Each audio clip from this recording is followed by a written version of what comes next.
So ನೋಡ್ರಿ, refraction of light, ಬೆಳಕಿನ ವಕ್ರೀಭವನ ಅಂದ್ರೆ ಏನು ಅಂತ ಹೇಳಿ ನೋಡೋಣ. ಬೆಳಕಿನ ವಕ್ರೀಭವನ ಅಂತ ಏನ್ ಹೇಳ್ತಾರೆ ಅಂದ್ರೆ, ಒಂದ್ ಮೀಡಿಯಂ ಇಂದ ಇನ್ನೊಂದು ಮೀಡಿಯಂಗೆ, ಇಲ್ಲಿ ನೋಡ್ರಿ ಏರ್ ಇದೆ, ಸೊ ಇಲ್ಲಿ ಏನಿದೆ ವಾಟರ್ ಇದೆ.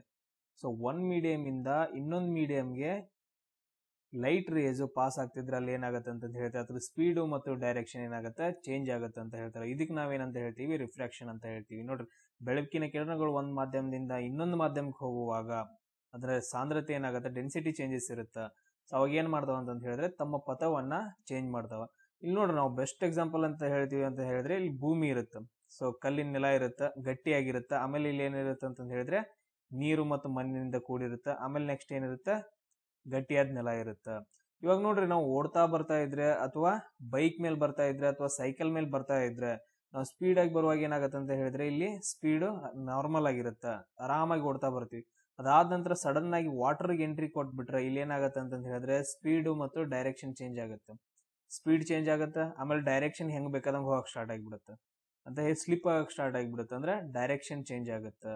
ಸೊ ಅದೇ ತರ ಮತ್ತೆ ನೆಕ್ಸ್ಟ್ ನೋಡ್ರಿ, ಗಟ್ಟಿ ನೆಲದ ಮೇಲೆ ಬಂದ ತಕ್ಷಣ ಏನಾಗುತ್ತೆ, ಅದೇ ಸ್ಪೀಡ್ ಬಂದ್ಬಿಡುತ್ತೆ, ಅದೇ ನಾರ್ಮಲ್ ಡೈರೆಕ್ಷನ್ ಅಲ್ಲಿ ನಾರ್ಮಲ್ ಆಗಿ ಹೋಗ್ಬಿಡ್ತೀವಿ ಅಂತ ಹೇಳಿದ್ರೆ ಇಲ್ಲಿ ಮೀಡಿಯಂ ಚೇಂಜ್ ಆದ್ರೆ ಇಲ್ಲಿ ಗಟ್ಟಿಯಾದ ನೆಲ ಇರುತ್ತೆ, ಇಲ್ಲಿ ಏನಿರುತ್ತೆ ಒಂದ್ ಸ್ವಲ್ಪ ನೀರಿನಿಂದ ಕೂಡಿದ್ದು ಇರುತ್ತೆ. ಇಲ್ಲಿ ಏನಂದ್ರೆ ಸಾಂದ್ರತೆ ಏನಾಗುತ್ತೆ, ಚೇಂಜಸ್ ಆಗಿಬಿಡುತ್ತೆ.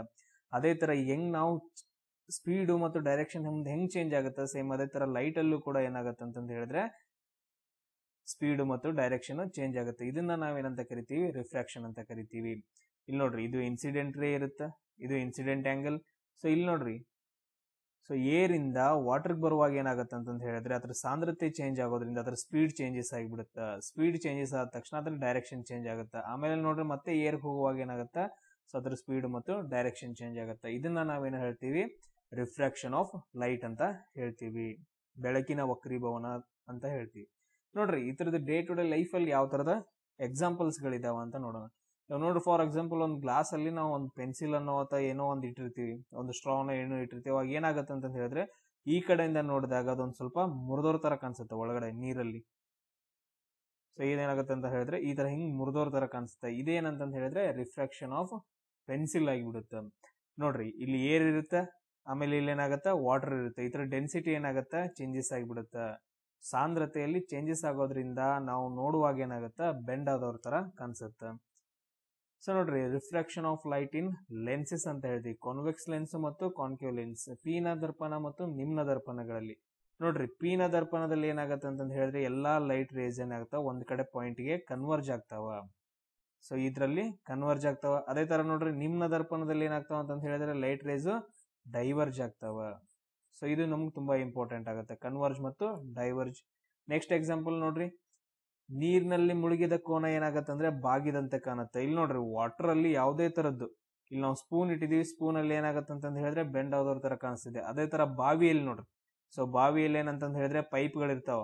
ಸೊ ಪೈಪ್ ಹಾಕಿದಾಗ ಏನಾಗತ್ತೆ ಅಂದ್ರೆ ನಾವು ಮೇಲ್ಗಡೆಯಿಂದ ನೋಡಿದಾಗ ಬಾವಿಯಲ್ಲಿ ಸೊ ಪೈಪ್ ಏನಾಗತ್ತ, ಬೆಂಡ್ ಆದವ್ರ ತರ ಕಾಣಿಸುತ್ತ, ಮೇಲ್ಗಡೆ ಬಂದವ್ರ ತರ ಕಾಣಿಸುತ್ತ.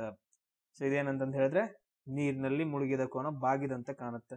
ಆಮೇಲೆ ನೋಡ್ರಿ, ನೀರಿನಲ್ಲಿದ್ದ ನಾಣ್ಯ ಏನಂದ್ರೆ ಕಾಯಿನ್ ಏನಂತ ಹೇಳಿದ್ರೆ ಮೇಲ್ಗಡೆ ಇದ್ದಂಗೆ ಕಾಣಿಸುತ್ತೆ. ಅದು ಆಕ್ಚುಲಿ ತಳದಾಗಿರುತ್ತೆ, ಬಟ್ ಅದ್ರ ನಾವು ನೋಡಿದ ತಕ್ಷಣ ಏನಾಗುತ್ತೆ, ಮೇಲ್ಗಡೆ ಕಾಣಿಸುತ್ತೆ. ಇಲ್ಲಿ ನೋಡ್ರಿ ಬೆಸ್ಟ್ ಎಕ್ಸಾಂಪಲ್, ಸೊ ಇಲ್ಲಿ ಕಾಣಿಸ್ತಿದೆ, ನೀವೆಲ್ಲರೂ ನೋಡಿರ್ಬೋದು. ಸೊ ಒಂದು ಪಾತ್ರೆಯಲ್ಲೋ ಅಥವಾ ಒಂದು ತಟ್ಟೆಯಲ್ಲೋ ಅಂತಂದು ಹೇಳಿದ್ರೆ ಕಾಯಿನ್ ಹಾಕಿದ ತಕ್ಷಣ ಸೊ ಅದೇನಂತಂದು ಹೇಳಿದ್ರೆ ಮೇಲಿದ್ದಂಗೆ ಕಾಣಿಸುತ್ತೆ. ಸೊ ಇದು ಕೂಡ ಏನಂತ ಹೇಳಿದ್ರೆ ರಿಫ್ರಾಕ್ಷನ್ ಆಫ್ ಲೈಟ್ಗೆ ಎಕ್ಸಾಂಪಲ್. ಆಮೇಲೆ ಬೆಸ್ಟ್ ಎಕ್ಸಾಂಪಲ್ ಅಂತ ಹೇಳಿದ್ರೆ ಈಜುಕೊಳ್ಳೋದು. ಸ್ವಿಮ್ಮಿಂಗ್ ಪೂಲ್ ಅಲ್ಲಿ ಏನಂತ ಹೇಳಿದ್ರೆ ಇದ್ರದ್ದು ಏನಂದ್ರೆ ಡೆಪ್ತ್, ಆಳ ಏನಂತ ಹೇಳಿದ್ರೆ ಕಡಿಮೆ ಐತೆ ಅಂತ ಹೇಳ್ತೀವಿ. ಡೆಪ್ತ್ ತುಂಬಾ ಕಡಿಮೆ ಐತೆ, ಆರಾಮಾಗಿ ಸ್ವಿಮ್ ಮಾಡಬಹುದು. ಬಟ್ ಆದ್ರೆ ನಾವು ಒಳಗಡೆ ಜಿಗಿದ ತಕ್ಷಣ ಗೊತ್ತಾಗತ್ತ, ಫುಲ್ ಡೆಪ್ತ್ ಇರುತ್ತೆ. ಅದು ತುಂಬಾ ಡೆಪ್ತ್ ಇದ್ರೂ ಕೂಡ ನಮ್ಗೇನ್ ಕಣ್ಣಿಗೆ ಏನ್ ಕಾಣಿಸುತ್ತೆ, ಸ್ವಲ್ಪ ಡೆಪ್ತ್ ಇದ್ದಿರೋ ತರ ಕಾಣಿಸುತ್ತೆ. ಏನಕ್ಕಂತಂದು ಹೇಳಿದ್ರೆ ಬೆಳಕಿನ ವಕ್ರೀಭವನದಿಂದ, ಬೆಂಡಿಂಗ್ ಮೂವ್ಮೆಂಟ್ ಆಗ್ತಾ ಇರೋದ್ರಿಂದ, ಅಲ್ಲಿ ಬೆಂಡ್ ಆಗ್ತಾ ಇರೋದ್ರಿಂದ ಏನಾಗತ್ತೆ ಅಂತ ಹೇಳಿದ್ರೆ ನಿಜವಾದ ಆಳ ಗೊತ್ತಾಗದೆ ಅದಕ್ಕಿಂತ ಕಡಿಮೆ ಆಳ ನಮ್ಗೆ ಗೊತ್ತಾಗತ್ತ. ಸೊ ನೆಕ್ಸ್ಟ್ ನೋಡ್ರಿ, refraction of light in water droplets ಅಂತ ಹೇಳ್ತೀವಿ.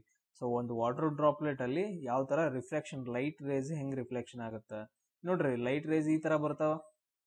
ಸೊ ಬಂದ ತಕ್ಷಣ ಏನಾಗತ್ತೆ ಅಂತ ಹೇಳಿದ್ರೆ ಇಲ್ಲಿ ಏರ್ ಇರುತ್ತೆ, ಒಳಗಡೆ ಏನಿರುತ್ತೆ ವಾಟರ್ ಇರುತ್ತೆ. ಇಲ್ಲಿ rarer medium to denser medium ಹೋಗುವಾಗ ಏನಾಗುತ್ತೆ ಅಂದ್ರೆ ಲೈಟ್ ರೇಸ್ ಬೆಂಡ್ ಆಗಿಬಿಡುತ್ತೆ. ಸೊ ಈ ತರ ಬಾಗುವಿಕೆ, ಬೆಂಡ್ ಆಗೋದ್ರಿಂದ ಮತ್ತೆ ಏನಾಗುತ್ತೆ ಅಂತ ಹೇಳಿದ್ರೆ ಕಂಟಿನ್ಯೂಸ್ ಆಗಿ ಬೆಂಡ್ ಆಗಿ ಮತ್ತೆ ಹೊರಗಡೆ ಬಂದ್ಬಿಡುತ್ತೆ. ಡೆನ್ಸರ್ ಮೀಡಿಯಂದು, ರೇರರ್ ಮೀಡಿಯಂ ಇದಂದ್ರೆ ಮೀಡಿಯಂ ಚೇಂಜ್ ಆಗ್ತಾ ಇರೋದ್ರಿಂದ ಲೈಟ್ ರೇಸ್ ಏನಾಗ್ತಾ ಅಂದ್ರೆ ಬೆಂಡ್ ಆಗ್ತಾ ಹೋಗುತ್ತಾ. ಸೊ ಇದೆಲ್ಲಿ ನಡೆಯುತ್ತೆ ಅಂತಂದು ಹೇಳಿದ್ರೆ ರೇನ್ಬೋದಲ್ಲಿ. ನಾವೇನ್ ಹೇಳ್ತೀವಿ ಅಂದ್ರೆ ಕಾಮನ್ ಬಿಲ್ಲು ಅಥವಾ ಮಳೆ ಬಿಲ್ಲು ಏನು ಬೀಳುತ್ತೆ ಅಂತಂದು ಹೇಳ್ತೀವಿ, ರೇನ್ಬೋದಲ್ಲಿ ಸೊ ಈ ತರ ಆಗುತ್ತಾ. ಸೊ ನೆಕ್ಸ್ಟ್ ನೋಡ್ರಿ, refraction of a light in atmosphere ಅಂತ ಹೇಳ್ತೀವಿ. ವಾತಾವರಣದಲ್ಲಿ ಯಾವ ತರ ಚೇಂಜಸ್ ಆಗುತ್ತೆ ಅಂತ ನೋಡ್ರಿ. ಬೆಸ್ಟ್ ಎಕ್ಸಾಂಪಲ್ ಅಂತಂದ್ರೆ ಇಲ್ಲಿ ನೋಡ್ರಿ, ನಮ್ಮ ಭೂಮಿ ಇದು. ಸೊ ಭೂಮಿ ಆದ ನಂತರ ನಮ್ಮಲ್ಲಿ ಏನಿದಾವ ಅಂತಂದು ಹೇಳಿದ್ರೆ ಅಟ್ಮಾಸ್ಫಿಯರ್ ಲೇಯರ್ಸ್ ಇದಾವೆ. ಸೊ ನಾವು ಟ್ರೋಪೋಸ್ಫಿಯರ್ ಅಂತ ಹೇಳ್ತೀವಿ, ಆಮೇಲೆ ಸ್ಟ್ರಾಟೋಸ್ಫಿಯರ್ ಅಂತ ಹೇಳ್ತೀವಿ, ಮಿಸೋಸ್ಫಿಯರ್, ಆಮೇಲೆ ಐನೋಸ್ಫಿಯರ್ ಅಥವಾ ಥರ್ಮೋಸ್ಫಿಯರ್, ಆಮೇಲೆ ಲಾಸ್ಟ್ ಎಕ್ಸೋಸ್ಫಿಯರ್ ಅಂತ ಹೇಳ್ತೀವಿ. ಸೊ ನೋಡ್ರಿ, ಬೇರೆ ಬೇರೆ ಲೇಯರ್ಸ್ ಗಳಲ್ಲಿ ಬೇರೆ ಬೇರೆ ಅನಿಲಗಳ ಸಾಂದ್ರತೆಯಿಂದ ಕೂಡಿತ ಅನಿಲಗಳು ಮತ್ತು ನಾವು ಹೇಳ್ತೀವಿ ರಾಶಿ ಅಂತ ಹೇಳ್ತೀವಿ ಟೋಟಲ್ ಆಗಿ. ಸೊ ಬೇರೆ ಬೇರೆ ವಾಲ್ಯೂಮ್ ಮೇಲೆ ಏನಿದಾವ ಅಂತಂದು ಹೇಳಿದ್ರೆ ಸಂಯೋಜನೆಗೊಂಡಿದಾವ. ಈ ತರ ಸಂಯೋಜನೆಗೊಂಡಾಗ ಏನಾಗತ್ತೆ ಅಂತಂದು ಹೇಳಿದ್ರೆ ಇಲ್ಲಿ ನೋಡು, ಸೂರ್ಯನಿಂದ ಏನಾಗತ್ತೆ ನಮ್ಗೆ ಕಿರಣಗಳು, ಸೂರ್ಯನ ಕಿರಣಗಳು ಏನಾಗ್ತಾವ ಅಂತಂದು ಹೇಳಿದ್ರೆ ಅಟ್ಮಾಸ್ಫಿಯರ್ ಬರ್ತಾವ. ಅಟ್ಮಾಸ್ಫಿಯರ್ ಬರೋದ್ರಿಂದ ಏನಾಗತ್ತೆ, ಇಲ್ಲಿ ಇವುಗಳಲ್ಲಿ ಲೇಯರ್ಸ್ ಗಳಲ್ಲಿ ಸಾಂದ್ರತೆ ಚೇಂಜ್ ಆಗ್ತಾ ಇರೋದ್ರಿಂದ ಸಾಂದ್ರತೆ ಅಂತ ನೋಡ್ರಿ, ಇಲ್ಲಿ ನೋಡ್ರಿ ಒಂದು ಫಾರ್ ಎಕ್ಸಾಂಪಲ್ ಇವಾಗ ಒಂದು ಎ ವಸ್ತು ಇದೆ ಅಂತ ಅನ್ಕೊಡ್ರಿ. ಸೊ ಇದರಲ್ಲಿ ಏನಿದೆ ಅಂತ ಹೇಳಿದ್ರೆ ಸ್ವಲ್ಪ ಲೂಸ್ ಆಗಿ ಕೂಡ್ಕೊಂಡೈತೆ. ಆಮೇಲೆ ಇನ್ನೊಂದು ಲೇಯರ್ ಏನಿದೆ ಅಂತ ಇನ್ನೊಂದು ಬಾಕ್ಸ್ ನೋಡ್ರಿ, ಇದು ಬಿ ಬಾಕ್ಸ್ ಅಂದ್ಕೊಳ್ರಿ. ಇದರಲ್ಲಿ ಏನಿದೆ ಅಂತಂದು ಹೇಳಿದ್ರೆ ಏರು ತುಂಬಾ ಸಾಂದ್ರತೆಯಿಂದ ಕೂಡೈತೆ ಅಂತ ಹೇಳ್ತೀವಿ. ಇದರಲ್ಲಿ ಲೆಸ್ ಸಾಂದ್ರತೆ ಐತೆ, ಕಡಿಮೆ ಸಾಂದ್ರತೆ ಐತೆ, ಇದರಲ್ಲಿ ಜಾಸ್ತಿ ಸಾಂದ್ರತೆ ಐತೆ, ಇದರಲ್ಲಿ ವಾಲ್ಯೂಮ್ ಜಾಸ್ತಿ ಐತೆ ಅಂತ ಹೇಳ್ತೀವಿ. ಸೊ ಅದೇ ತರ ಲೇಯರ್ಸ್ ಗಳಲ್ಲೂ ಕೂಡ ಏರ್ ಏನೈತೆ ಬೇರೆ ಬೇರೆ ಸಾಂದ್ರತೆಯಲ್ಲಿ ಡೆನ್ಸಿಟಿಯಿಂದ ಕೂಡ್ಕೊಂಡಿರೋದ್ರಿಂದ ಇಲ್ಲಿ ಏನಾಗುತ್ತೆ ನೋಡ್ರಿ, ಲೈಟರ್ ಡೆನ್ಸಿಟಿಯಿಂದ ಡೆನ್ಸರ್ ಡೆನ್ಸಿಟಿಗೆ, ಸೊ ಕಡಿಮೆ ಸಾಂದ್ರತೆಯಿಂದ ಹೆಚ್ಚಿನ ಸಾಂದ್ರತೆಗೆ ಬರುವಾಗ ಏನಾಗುತ್ತೆ ಅಂದ್ರೆ ಬೆಂಡ್ ಆಗ್ತಾ ಬರುತ್ತೆ. ಸೊ ಈ ತರ ಲೈಟ್ ರೇಸ್ ಕೂಡ ಏನಾಗತ್ತಾ ಬೆಂಡ್ ಆಗ್ತಾ ಬರುತ್ತೆ. ಇದ್ರಲ್ಲಿ ಏನಂತ ಅಂತ ಹೇಳಿದ್ರೆ ವಾತಾವರಣದಲ್ಲಿ ಲೈಟ್ ರಿಫ್ಲೆಕ್ಷನ್ ಆಗೋದು. ಸೊ ಇದರಿಂದ ಏನೇನಾಗತ್ತೆ ನೋಡ್ರಿ, ವಾತಾವರಣದಲ್ಲಿ ಲೈಟ್ ರಿಫ್ಲೆಕ್ಷನ್ ಆಗೋದ್ರಿಂದ, ಬೆಳಕಿನ ವಕ್ರೀಭವನ ಆಗೋದ್ರಿಂದ ಅಟ್ಮಾಸ್ಫಿಯರ್ದಲ್ಲಿ ಸೂರ್ಯ ಹುಟ್ಟುವಾಗ ನೋಡ್ರಿ, ಇಲ್ಲಿ ಸೂರ್ಯ ಮೊದಲು ಹುಟ್ಟುವಾಗ ಏನಾಗತ್ತೆ ಅಂದ್ರೆ ಇನ್ನೂ ಹುಟ್ಟಿರಲ್ಲ, ಅವಾಗ ನಮ್ಗೆ ಏನಾಗತ್ತೆ ಅಂತಂದು ಹೇಳಿದ್ರೆ ಹುಟ್ಟಿದ ತರ ಕಾಣಿಸುತ್ತ. ಆಮೇಲೆ ನೆಕ್ಸ್ಟ್ ನೋಡ್ರಿ, ಮುಳುಗುವಾಗ, ಸೊ ಸೂರ್ಯ ಆಲ್ರೆಡಿ ಮುಳುಗಿರ್ತಾನ, ಬಟ್ ಆದ್ರೆ ಇನ್ನೂ ಮುಳುಗದೆ ಇರೋ ತರ ನಮ್ಗೆ ಏನ್ ಕಾಣಿಸುತ್ತೆ. ಸೊ ನೋಡ್ರಿ, ಹುಟ್ಟುವಾಗ ಏನಾಗತ್ತೆ ಅಂತಂದ ಹೇಳಿದ್ರೆ ಸೂರ್ಯ ಇನ್ನೂ ಹುಟ್ಟಿರಂಗಿಲ್ಲ, ಬಟ್ ಆದ್ರೆ ಹುಟ್ಟಿದ ತರ ಕಾಣಿಸುತ್ತೆ. ಈ ಪ್ಲೇಸ್ ಅಲ್ಲಿ ನಮ್ಗೆ ಸೂರ್ಯ ಕಾಣಿಸ್ತಾನ, ಸೊ ಬೆಳಕ್ ಬಂದಂಗೆ ಕಾಣಿಸುತ್ತೆ. ಎದಕ್ಕಂತಂದು ಹೇಳಿದ್ರೆ ವಕ್ರೀಭವನದಿಂದ.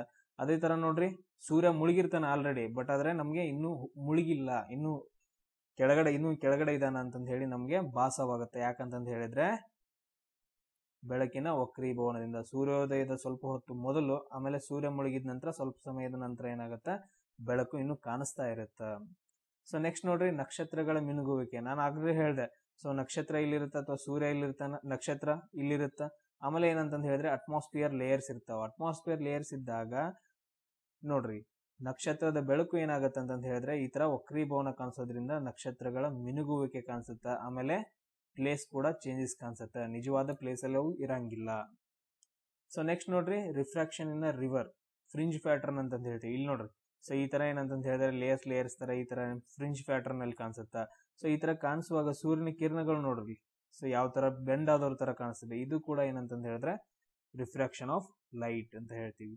ಆಮೇಲೆ ನೋಡ್ರಿ, ಬೆಸ್ಟ್ ಎಕ್ಸಾಂಪಲ್ ಫಿಶ್ ಬಾಲ್ ಅಲ್ಲಿ ನಾವು ಸೈಡ್ ವ್ಯೂ ಇಂದ ಫಿಶ್ ಬಾಲ್ ಅಲ್ಲಿ ನೋಡಿದಾಗ ಇಲ್ಲಿ ನೋಡ್ರಿ ಮುಖ ಉಬ್ಬಿದ ತರ, ಆಮೇಲೆ ಮೀನ್ ಏನ್ ಕಾಣಿಸುತ್ತಾ ತುಂಬಾ ದೊಡ್ಡದಾಗಿರೋ ತರ ಕಾಣಿಸುತ್ತೆ. ಫಿಶ್ ಲುಕ್ ಬಿಗ್ಗರ್ ಅಂತ ಹೇಳ್ತೀವಿ. ಸೊ ಇಲ್ಲಿ ನೀವು ಎಕ್ಸಾಂಪಲ್ ನೋಡಿರ್ಬೋದು. ಇದು ಕೂಡ ಯಾಕಂತ ಹೇಳಿದ್ರೆ ರಿಫ್ಲೆಕ್ಷನ್ ಆಫ್ ಲೈಟ್ ಇಂದ. ಸೊ ನೋಡ್ರಿ, ಸೊ ಇದು ಕೂಡ ಆಗ್ಬೋದು. ಸೊ ನೀರಲ್ಲಿ ಏನಂತ ಹೇಳಿದ್ರೆ ಮೀನಿಂದ ಪ್ಲೇಸ್ ಇಲ್ಲಿರುತ್ತೆ, ನಿಜವಾದ ಪ್ಲೇಸ್ ಇರುತ್ತೆ, ಬಟ್ ಆದ್ರೆ ರಿಫ್ರಾಕ್ಷನ್ ಇರೋದ್ರಿಂದ, ಬೆಳಕಿನ ವಕ್ರೀಭವನ ಆಗೋದ್ರಿಂದ ಏನಾಗುತ್ತೆ ಅಂತಂದು ಹೇಳಿದ್ರೆ ನಮ್ಗೆ ಬೇರೆ ಪ್ಲೇಸ್ ಅಲ್ಲಿ ಅಪಿಯರ್ ಆದವ್ರ ತರ ಕಾಣಿಸುತ್ತೆ.